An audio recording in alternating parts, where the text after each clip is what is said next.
Olá, eu sou Fernanda e juntamente com o meu grupo estamos aqui para apresentar o relatório sobre as aulas práticas realizadas de Fisiologia.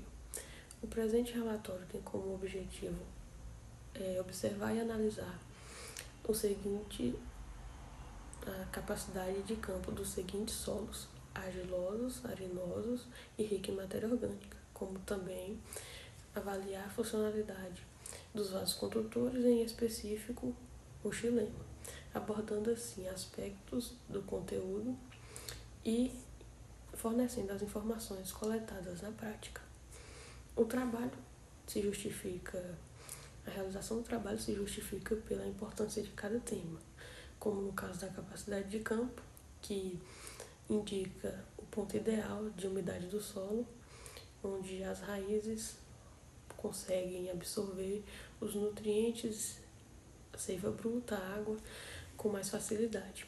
Conhecendo a capacidade de campo do seu solo, você pode planejar a irrigação da sua lavoura, evitando assim o desperdício de água e o estresse hídrico. Além disso, você pode minimizar questões como lixiviação de nutrientes e erosão. Porém não. Como também, você pode também estar escolhendo a cultura ideal para cada tipo de solo e seu manejo. Já nas questões de nutrição de plantas, a água é fundamental para o desenvolvimento das culturas.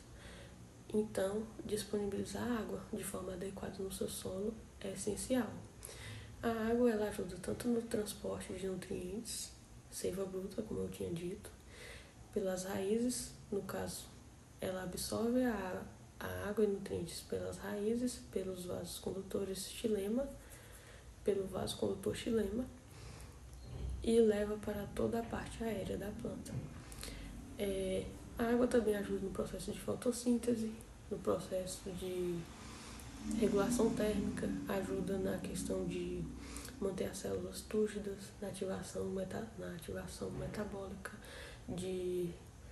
sejam elas de processos químicos ou enzimáticos.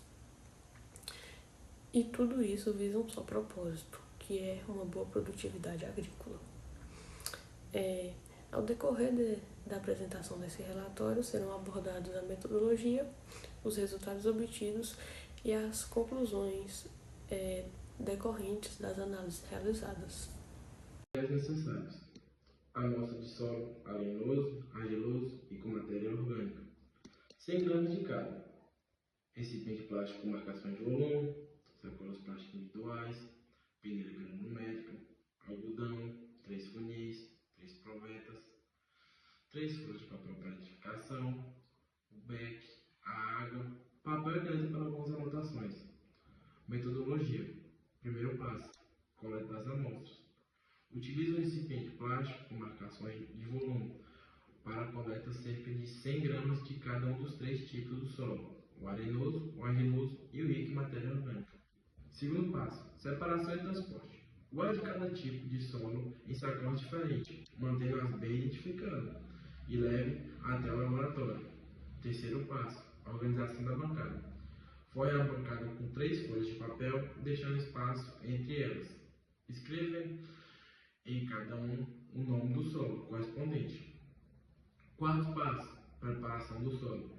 Com a ajuda da peneira, passe 100 gramas de cada solo para garantir uma textura uniforme e remover partículas maiores. Quinto passo, montagem dos funis. Coloque um pedaço de algodão no fundo de cada funil, apenas o suficiente para circular o solo e permitir que a água passe. Sexto passo, fixação dos funis. Encaixe cada funil em um proveta para que a água escorra possa ser medida.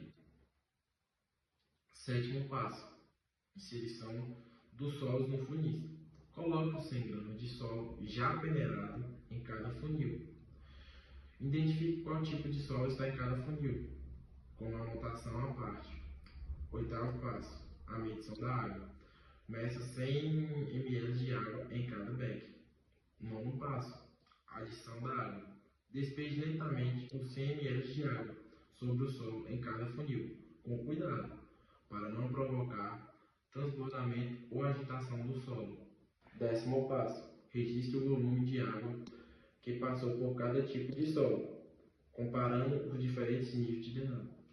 Uma leve observação: vale salientar que, ao passar os solos na peneira granulérica, como eles estavam úmidos por conta da chuva na noite anterior, foi um processo complicado e conseguimos obter apenas 30 ml de solo. Portanto, no momento do cálculo, será necessário fazer um dimensionamento de medidas para ser efetuado de maneira correta.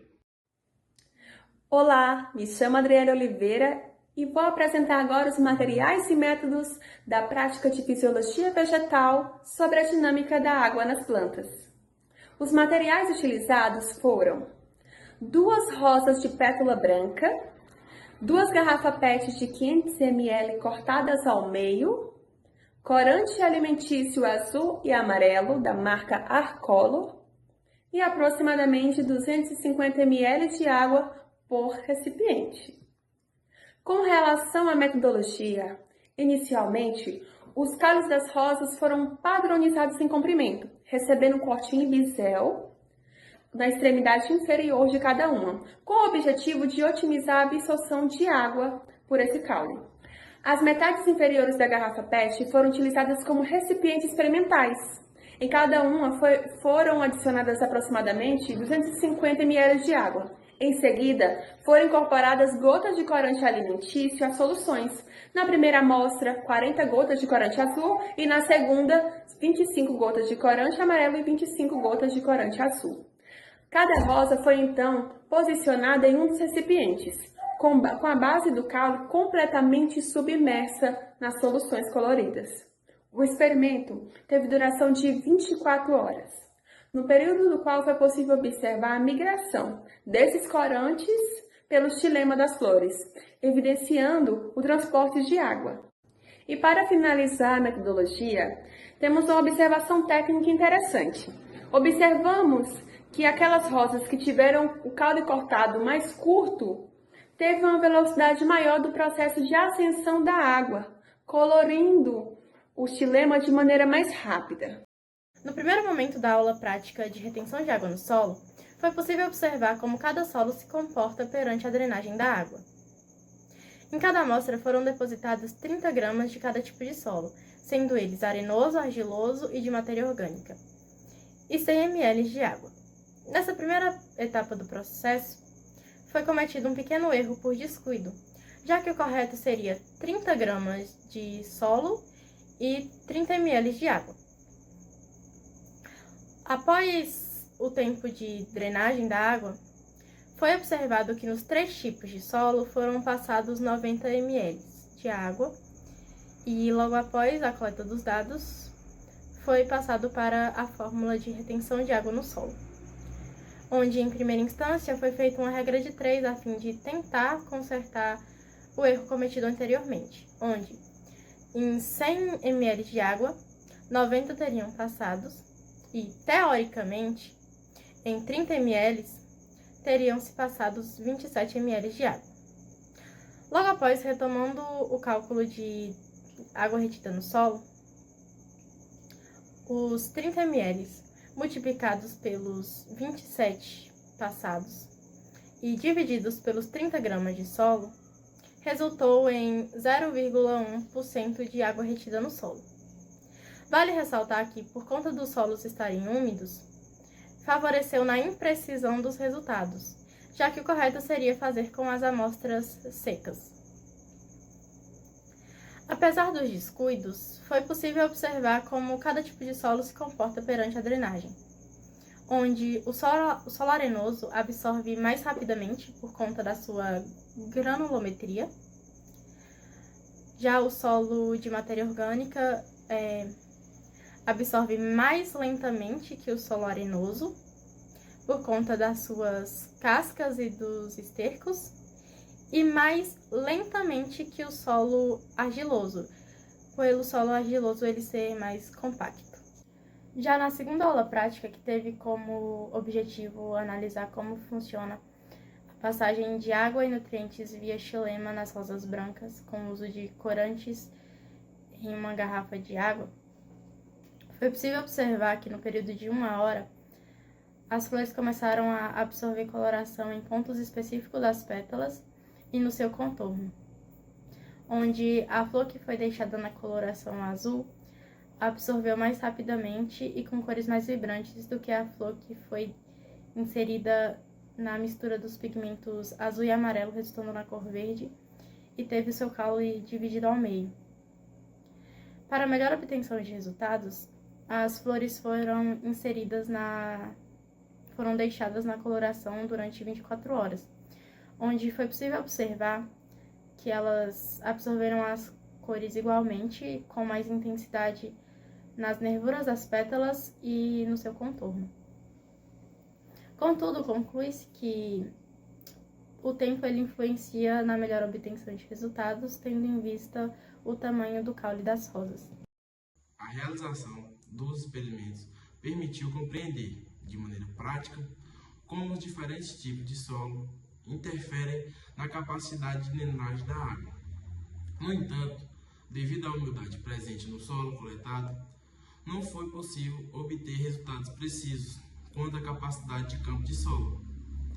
No experimento com as rosas, foi possível visualizar o funcionamento do transporte de substâncias pelo xilema, evidenciando pela coloração progressiva das pétalas. A velocidade e intensidade da absorção dos corantes foram influenciadas pelo tipo de pigmento, pelo método de aplicação, caule inteiro ou dividido, especialmente pelo tempo em que as flores permaneceram nas soluções. Quanto maior o tempo de contato, mais evidente foi a distribuição dos pigmentos, mostrando que a duração da exposição é um fato essencial para a observação dos resultados.